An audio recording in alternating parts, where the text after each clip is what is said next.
Brazil, Fortaleza, summer 2005. From the outside, it looked like a joke. A fake landscaping business called Grama Sintética Ltda, quietly renting a building just down the street from the Banco Central vault. But inside that rented building, a war room.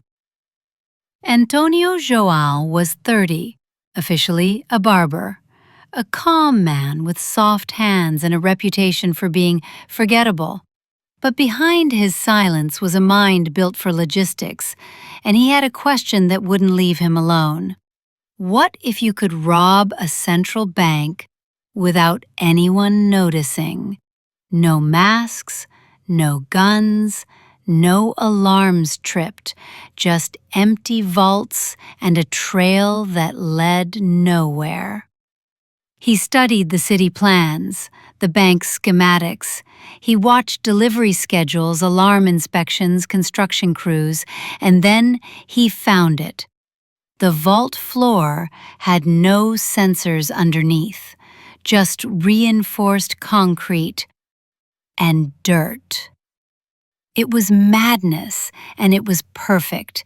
He wouldn't break into the bank, he would tunnel into it. So he formed a cover, a fake company selling artificial turf, paid cash for rent, installed air conditioning, hired men who wouldn't ask questions. He even gave them uniforms. To the world, it looked like just another warehouse. Inside, the real operation began. The digging crew came next, but not from Brazil. These were men Antonio knew from Sao Paulo, former smugglers, trained in silent movement and patient labor. They had no idea who the bank was. They were paid weekly, in cash, and kept in the dark. What united them? One rule: no one talks, no one drinks, no one disappears. 6 days a week, 12 hours a day, they dug. One tunnel, 78 meters long, lined with wood, lit by lamps, and reinforced like a mine shaft. Antonio wasn't stealing money, he was stealing time. Antonio knew this couldn't be a one-man show. To pull off the cleanest bank heist in Brazilian history, he needed more than muscle and shovels. He needed brains. Specialists, people who knew how to vanish. So he built a crew, piece by piece. First came Paulo Sergio, the engineer, ex-construction, dismissed after an accidental collapse on a government site. He didn't ask where the tunnel led. He only cared about soil type, structural load, and airflow. Paulo reinforced the passage like it was going to last 100 years. Then came the financer, real name never confirmed. He didn't show his face. He didn't need to. He provided startup capital, tools, vehicles, salaries. In return, he'd take a percentage when it was over. And if anything went wrong, he'd disappear first. They brought in electricians, ventilation experts, even a fake HR guy to keep the payroll clean. Every man signed under aliases, with burner phones and fake IDs. Some didn't even know what the job was. They were told only this: you're digging for a drainage line. You don't ask questions. You don't go near the vault. But Antonio had the blueprint in his head. He mapped every meter, every obstacle. 78 meters of earth, 3 meters of reinforced concrete, 2 security vault doors. And one single weekend when the city would be silent. Easter weekend 2006, 3 days, no workers, no deliveries, no alarms that would be noticed. That was the window. They installed a steel platform beneath the vault ready to cut.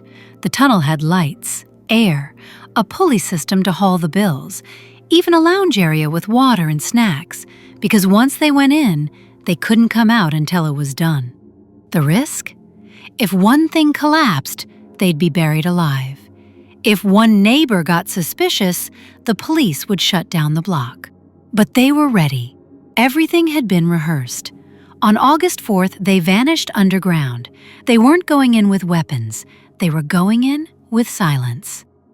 Friday, August 4th, 2006. By sunset, the city slowed to a crawl. Offices closed, workers went home. Streets emptied for the long weekend. Banco Central locked its doors, confident that no one, absolutely no one, could get past its vault. They were already inside. Antonio and 5 others entered the tunnel, sealing it behind them. From that moment on, the job became a single breathless operation. By midnight, they reached the final layer, the reinforced concrete floor of the vault.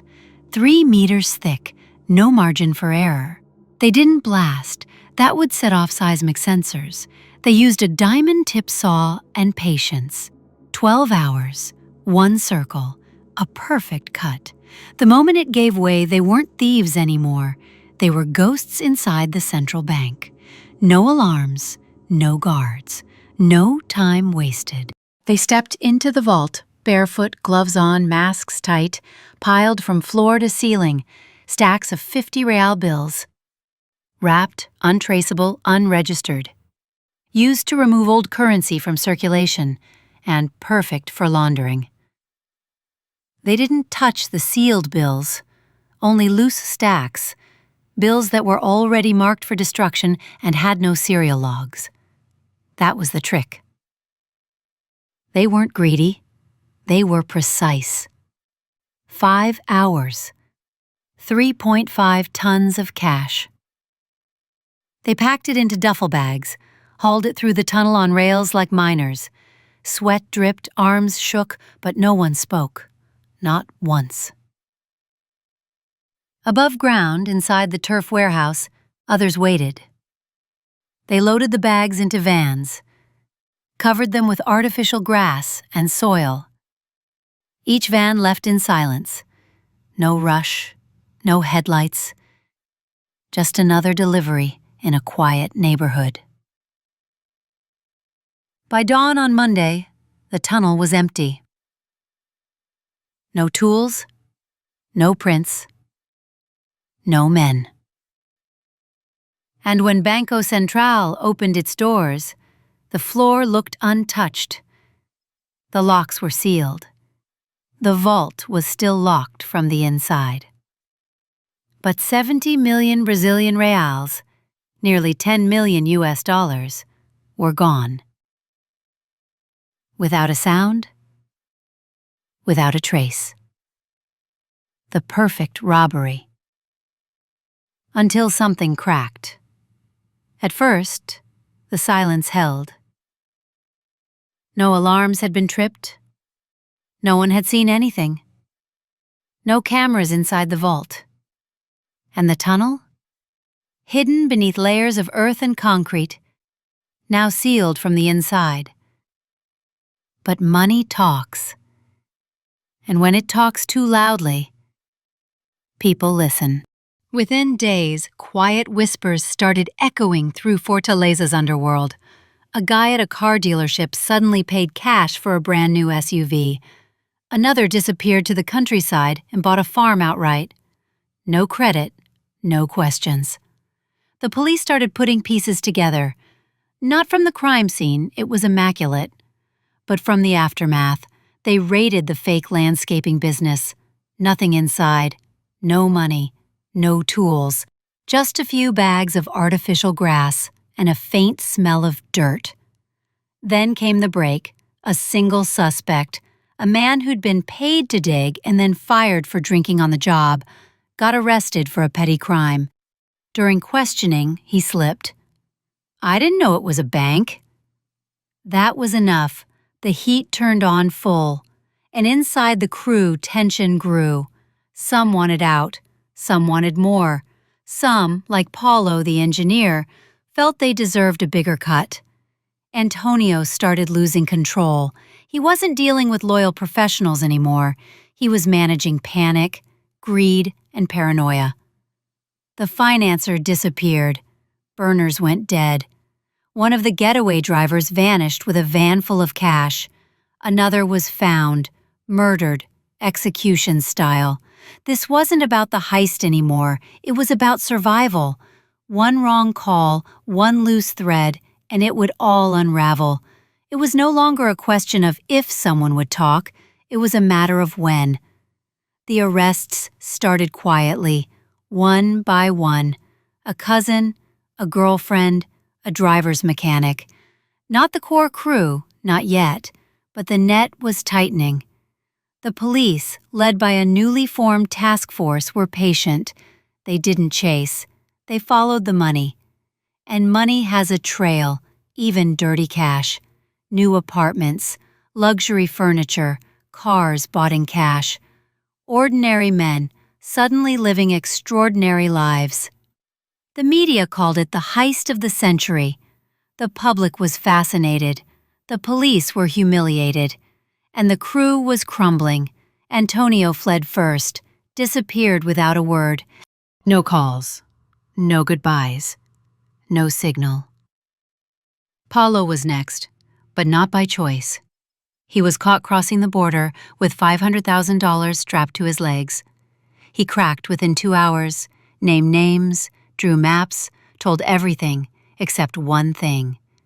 Where was Antonio? In total, over 30 people were arrested: bank staff, informants, helpers, digging crew. Some had no idea what they were part of. They were just told to move boxes. The tunnel, now exposed, became a tourist site. People came from all over to stare at the narrow shaft that had humiliated the banking system. But the money? Gone. Less than a third was ever recovered. And the man who orchestrated it all? No one knew where he was, not even the crew. Especially not the crew. He had vanished with the largest cut, and possibly the perfect exit plan. But even ghosts leave shadows. 2 years later, Paraguay. A body turns up in a burned-out car on the outskirts of Ciudad del Este. No ID, no teeth, no fingerprints.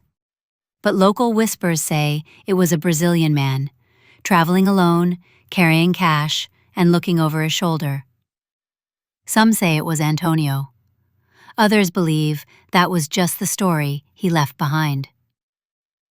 Interpol issued notices. Brazil kept the case open, but no one ever officially confirmed his death.